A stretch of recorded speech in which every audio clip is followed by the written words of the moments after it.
Sanjay sir, तो IT का जिक्र ही कर रहा था, एक आईटी वाला सवाल भी मन में था कि सेक्टर अभी दबाव में, लेकिन जो घरेलू थीम वाले सेक्टर्स हैं वो मार्केट में कह सकते हैं थोड़ा आउट परफॉर्म कर रहे हैं। तो क्या अगले हफ्ते या आने वाले कुछ हफ्तों में कोई सेक्टर रोटेशन होता हुआ दिखाई देगा? विपिन जी, कुछ तो सेक्टर रोटेशन ऑलरेडी बाजार में दिख रहा है। जैसे कि आपने सवाल किया था कि क्या बाजार बॉटम आउट कर गया है और हमें खरीदना चाहिए कि नहीं। देखिए, बाजार का बॉटम और सेक्टर का बॉटम जरूरी नहीं है कि एक साथ हो।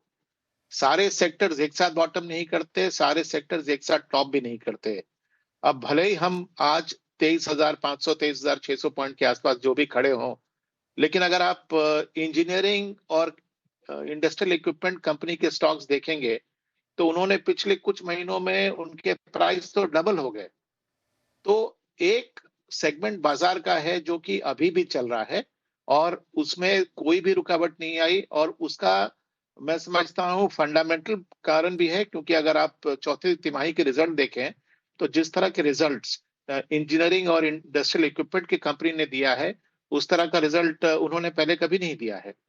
तो आज हम जहां खड़े हैं, मुझे लगता है कि कुछ तो सेक्टर रोटेशन साफ दिख रहा है। जैसे फॉर एग्जांपल ये दो सेक्टर जो मैंने नाम लिए, उसमें तो पैसा जाते हुए दिख रहा है। दूसरा, हमारे ख्याल से फार्मा के प्रति लोगों का आउटलुक बहुत तेजी से बदला, हम्म। और कई ऐसे फार्मा के स्टॉक्स हैं जिनमें गतिविधि आई है। फार्मा इंडेक्स में भी एक्शन आया है।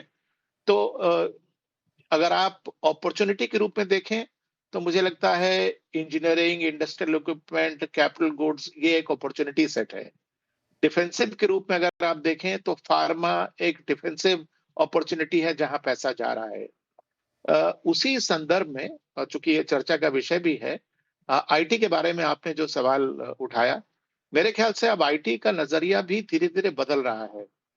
मैं आपको एक प्रैक्टिशनर के रूप में बता सकता हूं कि अगर हम समझ रहे हैं कि एआई का आगमन ट्रेडिशनल आईटी को बिल्कुल वाइप आउट कर देगा, तो ये नजरिया गलत है। क्योंकि देखिए, जो एआई है ना, वो भी बिना कॉस्ट के नहीं आ रहा है।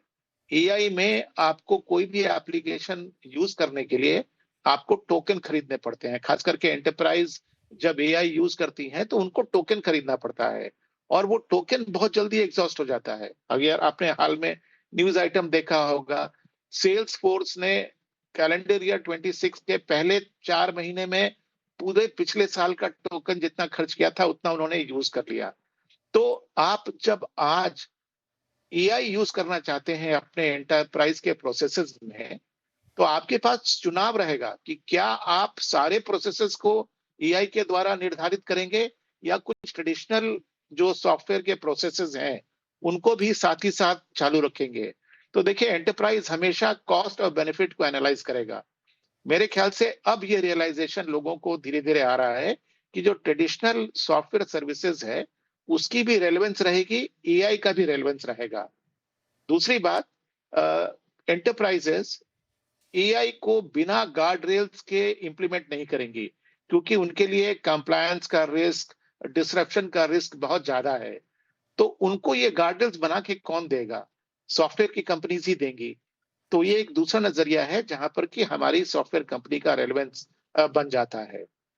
और कोई भी सेक्टर हो, कोई भी स्टॉक हो, अगर आपने उसको इतना ज्यादा पीट दिया कि उसकी वैल्यूएशन अब इस लेवल पर चली आई है जहां पर यू कैन से कि वो अब खरीदने लायक हो गया है, तो बाजार का एक पैसा जो है वो उस तरफ भी मूव करता है। अगर आप देखें, तो जिस तरह की वैल्यूएशन पर आईटी के स्टॉक्स चले गए थे, वो कोविड के समय के वैल्यूएशन के लेवल्स पे चले गए थे। तो एक पैसा उधर भी गया। तो जो सेक्टर रोटेशन है, उसका मेरे ख्याल से 3 बकेट्स है। एक अपॉर्चुनिटी का बकेट है जिसमें इंजीनियरिंग, कैपिटल गुड्स है। एक डिफेंसिव का बकेट है जहां फार्मा है, और एक कॉन्ट्रेरियन बकेट है जहां पर आप आज रिस्क लेके पैसा लगा रहे हैं, लेकिन कल आपको उसका मैनिफोल्ड रिटर्न मिल सकता है। वो कॉन्ट्रेरियन बकेट जो है, उसमें आईटी है। तो बाजार में पैसा घूम रहा है विपिन जी, बाजार स्थिर नहीं है। राइट। सही कह रहे हैं आपका कि बाजार स्थिर नहीं है और वो sector rotation already in happening है, बस आपको उसको समझना और देखना आना चाहिए और वो उसकी एक दृष्टि आपने दर्शकों को दी। गौरांग सर, एक सवाल था मन में, वो मिड कैप को लेकर था। जो भी बाजार की स्थिति है उसमें, लेकिन उसने अपनी एक ऊंचाई बनाई है, बरकरार भी रखी है, तो क्या जो भी वैल्यूएशंस हैं वो थोड़े फिर चिंता को बढ़ाएंगे या अर्निंग ग्रोथ उसे जस्टिफाई कर रही है अभी भी? ये आपको क्षेत्र के आधार पर देखना पड़ेगा। ऐसा नहीं है कि मिड कैप में आपने किसी आपकी अ, जो उँगली है आपने किसी भी मिड कैप शेयर पे रख दी और आप ये अनुमान लगाएँ कि आपको एक अच्छा मुनाफ़ा खड़ा हो। ये मेरे ख़्याल से ये मेरी विचारधारा है, मैं कितना सही गलत मुझे नहीं पता लेकिन मैंने देखा है। तो क्षेत्र के आधार पर अगर आप कुछ चुनिंदा मिड कैप्स में निवेश करते हैं, तो उस परिस्थिति में जो मैंने देखा है कि एक उदाहरण देता हूँ मैं अभी आपको। अभी आईटी क्षेत्र की बात कर रहे थे संजय जी। तो आईटी क्षेत्र में कई बार ऐसा हुआ है विपिन जी के मझौली आईटी कंपनियों ने दिग्गज आईटी से बेहतर आंकड़े लेके आए हैं और निवेशकों ने अगर दिग्गज आईटी को छोड़ करके मझौली आईटी कंपनी में पसंद की है निवेश करने के लिए लंबी अवधि के लिए तो उसके ऊपर उनको जो मुनाफा भी है वो बड़ी आई दिग्गज कंपनियों से ज्यादा मिला है। अ, अब की बार भी अगर आप देखिए पिछले 2-3 हफ्तों में तो कुछ चुनिंदा मिड कैप आईटी कंपनीज हैं, जहाँ पर खबरों को लेकर के या फिर जो मैनेजमेंट ने टिप्पणियाँ करी हैं उसको लेकर के बाजार में काफ़ी बड़ा उत्साह था। अब मैं स्टॉक स्पेसिफिक जा रहा हूँ विपिन जी तो एक डिस्क्लोजर मेरे लिए देना अनिवार्य होगा कि जो भी निवेश लायक रणनीति आपके कार्यक्रम में मैं रखूँगा, ये बुनियादी तर्क के आधार पर लंबी अवधि के लिए है, हमारी फंडामेंटल रिसर्च टीम की तरफ से। इसमें हमारी कंपनी जियोजित अथवा मेरा किसी भी प्रकार का व्यक्तिगत निवेश नहीं है, ना ही किसी प्रकार का वित्तीय लाभ मिलता है, ना ही किसी प्रकार का हितों का टकराव। लेकिन इस स्तर पर राय हम हमारे क्लाइंट्स को देते हैं तो संभव है उनका निवेश हो सकता है। तो उदाहरण के तौर पे जैसे मैं बता रहा कोफोर्ज ले लीजिए, पर्सिस्टेंट सिस्टम्स ले लीजिए। कुछ छोटी श्रेणी की आईटी कंपनियां हैं, उदाहरण के तौर पर केपीआईटी टेक हो गई, साइंस लिमिटेड हो गया। पिछले 3 हफ्तों से हम देख रहे हैं एक आईपीओ आया था टाटा समूह की कंपनियों से टाटा टेक्नोलॉजीज का। आईपीओ आया था करीबन 700 के भाव के आसपास 1400 गया और वहां से लुढ़का तो आईपीओ के भाव के नीचे आकर के खड़ा था। लेकिन वहां पर भी जिस प्रकार के नतीजे आए और मैनेजमेंट ने टिप्पणियां करी है, तो क्षेत्र के आधार पर आपका प्रश्न का उत्तर देते हुए क्षेत्र के आधार पर फिर रक्षा क्षेत्र में कुछ चुनिंदा मझौली कंपनियां अगेन एक छोटी मझौली कंपनियां एक उदाहरण दे देता हूं। बाजार की दशा दिशा किसी को नहीं पता लेकिन एक कंपनी है एमटार टेक्नोलॉजीज, इस पर भी हमारी खरीदारी की राय है। 127% रिटर्न इसने दिया है। 3000 वाला स्टॉक 1500 वाला आप देखिए आज की तारीख में कहां पर जाकर के खड़ा है।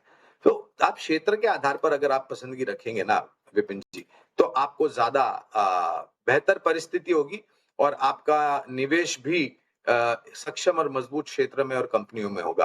और आप जाहिर है अगर ऐसा करते हैं आप तो आपको उसके ऊपर मुनाफा भी बेहतर मिल सकता है।